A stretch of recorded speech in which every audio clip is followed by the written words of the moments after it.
तुम्हाला जर कधी रोजच जेवणामध्ये भाजी आणि पोळी एवढं मिळालं तर त्याच्याबरोबर सॅलड नाही, त्याच्याबरोबर मीठ नाही, त्याच्याबरोबर काहीच नाही, फक्त पोळी आणि भाजी एवढं दिलं तर तुम्ही कंटाळसाल ना.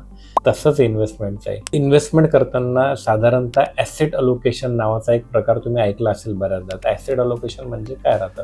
जगात प्रामुख्याने 4 प्रकारचे ॲसेट्स असतात. इक्विटी, गोल्ड, डेट आणि रिअल इस्टेट. याच्या व्यतिरिक्त नवीन नवीन ॲसेट क्लास येतात, पण मुख्य हे 4 असतात. तर आपली इन्व्हेस्टमेंट ही 4ही ठिकाणी डिवाइड करून असलेली पाहिजे. आता जर तुम्ही तरुण असणार, तुमची रिस्क घेण्याची क्षमता किती आहे हे बघून आपण ॲसेट अलोकेशन ठरवायला पाहिजे.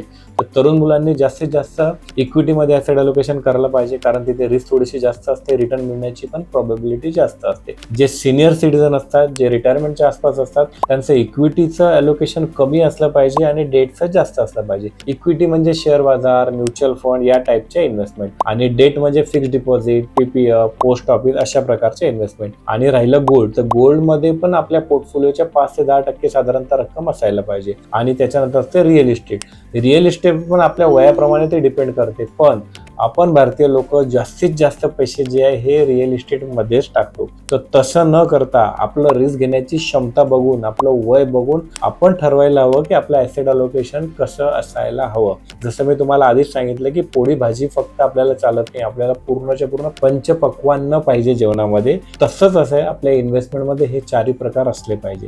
अधिक माहितीसाठी नक्की फोन करा. Thank you. Mutual fund investments are subject to market risks. Read all scheme related documents carefully.